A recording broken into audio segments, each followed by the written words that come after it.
संत गोरखनाथ जी को उस समय पता चला कि काशी में एक चर्मकार समाज में बहुत सिद्ध संत हो गए हैं।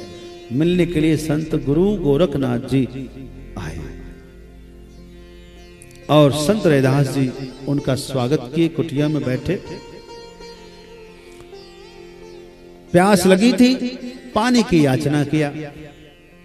और उस समय संयोग से संत रैदास उस समय भी अपने ठाकुर जी की मानसी सेवा कर रहे थे।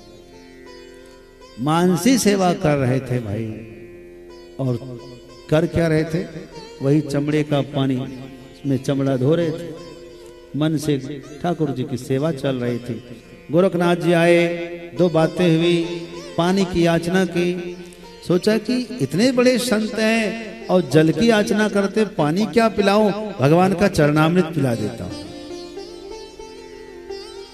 भगवान का चरणामृत पिला देते हैं।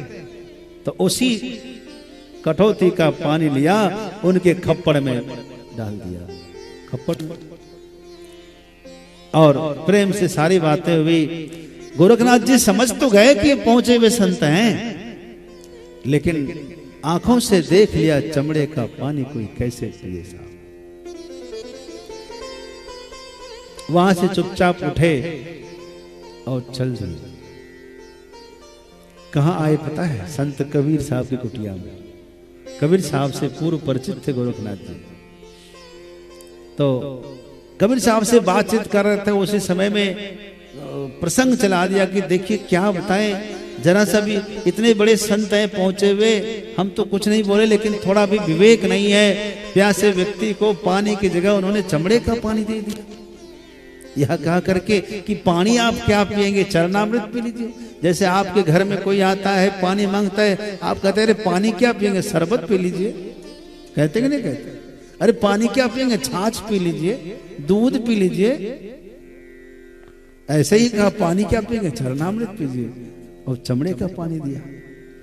तो कबीर साहब की बेटी पुत्री, उसका नाम था कमाली।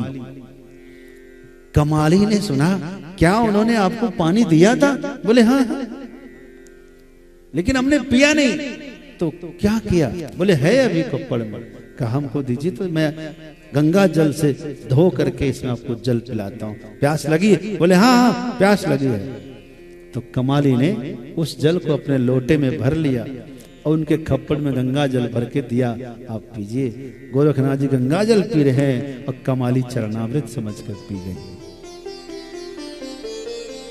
कमाली ने जब चरणामृत पिया तो कमाली को तत्वबोध हो गया, ब्रह्म ज्ञान हो गया, आत्म तत्व का साक्षात्कार हुआ। उस समय कमाली का विवाह हुआ काबुल में। कहां हुआ? इस समय कहां है? पाकिस्तान में है काबुल इस समय। अफगानिस्तान में, हाँ अफगानिस्तान में है। अच्छा, काबुल राजधानी अफगानिस्तान की। वहां उस समय भारत इतना विस्तार था, तो काबुल में उसका विवाह हुआ। एक दिन गोरखनाथ जी घूमते घूमते काबुल पहुंच गए और गोरखनाथ जी एक खप्पड़ रखते थे।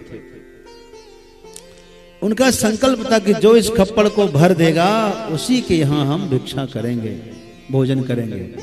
वैसे तो भिक्षा करके कहीं भी खाते, लेकिन यदि आतिथ्य हम उसी का स्वीकार करेंगे जो इस खप्पड़ को भर देगा। बड़े बड़े राजा महाराजा नहीं भर पाए उनके खप्पड़ को, चूंकि वो खप्पड़ कोई सामान्य नहीं था। कमाली को मालूम हुआ कि गुरु गोरखनाथ जी आए हुए हमारे शहर में, तो अपने पति देव से निवेदन किया कि गुरु गोरखनाथ जी को बुला लीजिए, हम उनकी सेवा करेंगे, भोजन कराएंगे। बोले अरे तुम नहीं जानते हो, उनका संकल्प बहुत बड़ा है, जो उनके खप्पड़ को भर देगा उसी के यहाँ भोजन करेंगे। बोले आप बुलाइए तो सही, हम भर देंगे। बहुत प्यार से भोजन बनाई, दिव्य भोजन बनाई है। गोरखनाथ जी आंगन में पहुंचे, आसन दिया, बैठे और बैठते कहा दे क्या तुम मेरे खप्पड़ को भर सकती हो? तभी मैं तुम्हारे हाथ का खाऊंगा, वरना नहीं खाऊंगा। बोले महाराज कोशिश करती हूं। एक कटोरी में थोड़ा सा अन्न लाई। एक कटोरी में कितना? एक कटोरी में। हाथ में एक चम्मच लिया। बोले बस इतने से तुम भर दोगी? अरे बड़े बड़े राजा महाराजा हार गए, कोई भर नहीं पाए भाई। बोले मैं कोशिश करती हूँ। एक चम्मच लिया और ऐसे ही रखा उनके खप्पड़ में। एक चम्मच से ही इतना अन्न गिरा तो उनका खप्पड़ परिपूर्ण हो गया। गोरखनाथ जी की तो आंखें चकरा गई कि इतना, ये कैसे? तब उसने कहा ये उसी दिन का कमाल है। कमाल हो गया, कमाल हो गया। ये कैसे? का उस दिन जो आप खप्पड़ में चमड़े का पानी कह करके लाए थे संत रैदास के यहाँ से, आपको तो हमने गंगा जल पिलाया, लेकिन मैं उसे चरणामृत समझकर पी गई। उसी से ये सब प्राप्त हुआ है।